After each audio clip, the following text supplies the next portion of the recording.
Capítulo 68. La revolución en su etapa constructiva.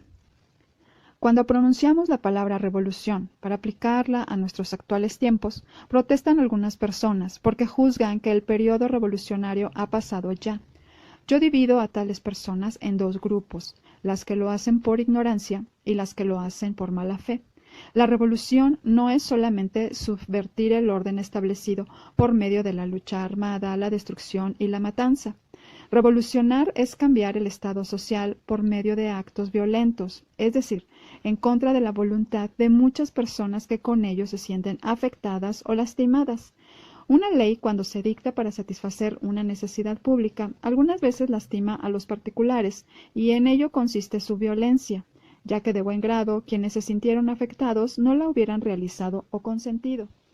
La evolución, en cambio, es la transformación que naturalmente y sin violencia alguna van experimentando los pueblos.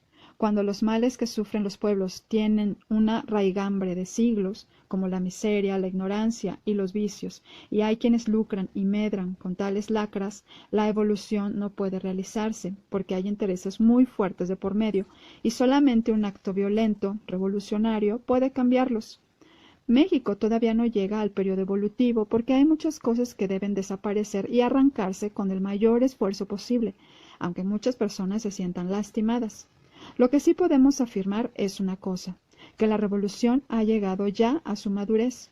Entiendo por madurez revolucionaria la fuerza, el vigor que ha cobrado en la conciencia pública, fuerza y vigor que le permiten acometer muchas empresas con la aprobación y hasta con el sincero aplauso de la mayoría del pueblo mexicano. Voy a permitirme retroceder con mi memoria 60 años atrás de la época en que vivimos, el año de 1901, a mis primeros años de vida estudiantil en la ciudad de Morelia. Ejecutar entonces un acto de tipo revolucionario, tal como protestar en contra de un mal funcionario, censurar los procedimientos de un gobernante, reunirse en un club o agrupación de carácter político, era un delito que las autoridades castigaban severamente. En 1903, un grupo de estudiantes del Colegio de San Nicolás de Hidalgo fueron aprehendidos y encarcelados porque pedían la no reelección del gobernador del estado, don Aristeo Mercado. En San Luis Potosí fue desbaratado el Partido Liberal, que intentaron formar Camilo Arriaga, Juan Saravia, Ricardo Flores Magón, Antonio Díaz Soto y Gama, Librado Rivera y algunas otras personas. De Cananea fueron llevados a las mazmorras de San Juan de Ulúa los obreros que pedían salario igual para los mexicanos y los trabajadores gringos. En Río Blanco, Veracruz, fueron ametrallados centenares de obreros textiles. En enero de 1907, por el delito de pedir algunas mejoras para llevar un pedazo de pan a sus familias. Así, en otros muchos lugares del país, por la más insignificante causa, eran deportados los hombres, obreros, campesinos, periodistas o estudiantes a las regiones insalubres del país o consignados al servicio de las armas como forzados o de leva. La mayor parte de la sociedad, la gente que se llamaba sensata, estaba o aparentaba estar de acuerdo con tan crueles medidas, lo que quiere decir que no aparecía todavía en la mayoría de las gentes el sentido revolucionario, es decir, el deseo del cambio de un estado de cosas nocivo por otro mejor. Al finalizar la primera década de este siglo, 1910, el sentido revolucionario ya estaba naciendo en la conciencia de muchas gentes. Ya empezaban a surgir los primeros partidos políticos, y aunque sus miembros eran vistos con aversión y censurados por la llamada gente prudente, esa que no quiere comprometerse ni malquistarse con los ricos o con los poderosos, muchas personas formaban parte de dicho partido. Al señor Madero, candidato a la presidencia de la República, oponente al general Porfirio Díaz, se le llamaba loco, e igual denominación se le daba a quienes eran sus partidarios. Esta falta de comprensión de los problemas económicos y políticos de parte del gobierno y de la sociedad hizo que la revolución armada estallara el 20 de noviembre de 1910, interrumpiendo la llamada paz porfirista, que no era otra cosa que una quietud ficticia impuesta por el terror. Triunfó la revolución maderista por los tratados de Ciudad Juárez en mayo de 1911. Pero los hombres que tomaron en sus manos el gobierno para sustituir a los porfiristas no tuvieron un concepto claro de todos los problemas nacionales. Creyeron erróneamente que bastaba sustituir una persona con otra en el gobierno para que todo se arreglara. El error de tales funcionarios les costó la vida, no obstante su honradez y sus buenas intenciones. Pero con buenas intenciones, nada más, no se arreglan las cosas. La reacción provocada por la usurpación huertista fue una dura lección. Vino la revolución constitucionalista, encabezada por don Venustiano Carranza. Destruyó el gobierno usurpador del general Victoriano Huerta y los constituyentes, reunidos en Querétaro, redactamos una nueva constitución para nuestra república, en la cual y de una manera definitiva dejamos plasmados los principios revolucionarios por los que el pueblo venía luchando desde hacía ya muchos años. La Constitución de 1917 fue el primer acto plenamente revolucionario. Fue la revolución en su estado de conciencia. La Constitución nos dice qué es lo que el pueblo mexicano quiere, qué es lo que el pueblo mexicano necesita. La Constitución es el camino que el pueblo mexicano tiene que recorrer, cumpliendo todos y cada uno de sus preceptos para llegar al logro de sus más altos destinos. La Constitución mexicana no es, como las otras constituciones que con anterioridad tuvo México, 1824 y 1857, nada más un código de preceptos políticos. Nuestra actual Constitución tiene preceptos de carácter social y económico, y ya sabemos que tanto a un hombre como a un pueblo, si no se le atiende en su economía, no puede vivir. La actual Constitución tiene en su artículo 27 la dotación de tierras a los campesinos para que el pueblo pueda subsistir. Tiene en su artículo 123 las garantías para que el trabajador asalariado pueda llevar el pan a sus hijos, aquel pan que le negaba o le regateaba el régimen porfirista. La Constitución perpetúa en su artículo 3 la educación para los niños, libre de prejuicios. Día llegará en que se pueda poner plenamente en práctica.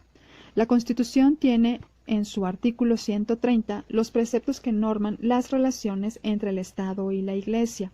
En una palabra, la Constitución es la llave que abrirá al pueblo mexicano las puertas de una nueva vida, cuando su vigencia tenga toda la plenitud que los buenos mexicanos deseamos. Los primeros gobernantes que tuvo nuestro país después del triunfo de la Revolución Armada, no obstante estar ya en vigor nuestra Constitución, no se identificaron plenamente con ella. El presidente Carranza persiguió a los primeros huelguistas y mandó al Congreso algún proyecto de ley que reformara artículos básicos de la Constitución.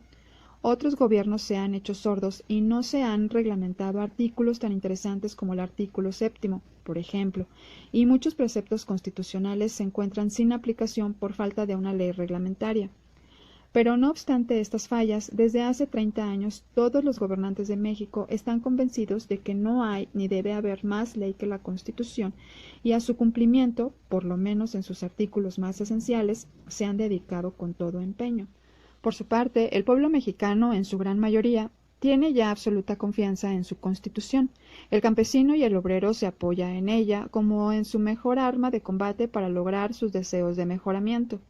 Los elementos que la combatieron, que la declararon herética y excomulgados a quienes la cumplieran, por medio de aquella famosa carta pastoral del episcopado mexicano, ahora se apoyan en ella para lograr sus propósitos. Ya no se anatematiza al campesino agrarista por tener tierras robadas a los amos, como les decían hace algún tiempo. Antes bien, ahora cobran diezmos y primicias a los agraristas y viven de ellos, presionándolos con la falta de servicios religiosos si no pagan lo que le corresponde a la Iglesia.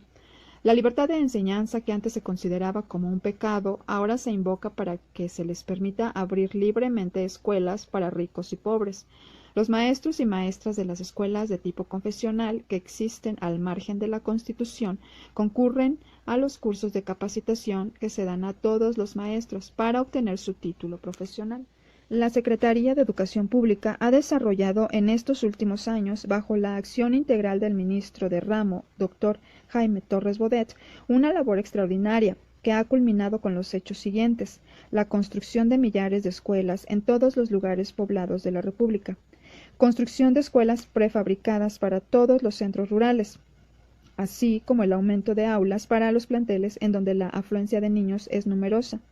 La reforma escolar, cambiando los programas y sistemas de enseñanza, tanto en las escuelas primarias como en las de segunda enseñanza y escuelas normales, y la impresión de muchos millones de libros el texto gratuito, que, pese a la repulsa de espíritus retardatarios, ha sido acogido con beneplácito por todos los habitantes del país. Se ha creado el Consejo Nacional Técnico de la Educación, dirigido por el ilustre maestro don Celerino Cano, con el objeto de establecer un cuerpo consultivo que promueva cuanto es necesario para el mejoramiento de la educación nacional en sus diversos órdenes. Una obra de gran interés social ha sido el establecimiento de 20 centros de capacitación para el trabajo agrícola y 10 centros urbanos para la capacitación industrial, que se irán aumentando cada año. Estos centros imparten enseñanza a todos aquellos jóvenes egresados de la primaria que necesitan prepararse para trabajos agrícolas y técnicos en un breve plazo, para crearse un medio de resolver sus necesidades económicas. La cultura general en México presenta en estos momentos un panorama de extraordinaria importancia, tal y como jamás se había presenciado. Existen multitud de casas editoras de libros que lanzan al mercado constantemente millares de ediciones de obras de autores extranjeros y nacionales, revistas ilustradas, periódicos diarios y semanarios, cuya sola enumeración nos ocuparía muchas páginas. El número de escritores de novelas, ensayos, obras dramáticas, historia, filosofía, rebasa en la hora actual a cuantos existieron en todo el siglo XIX.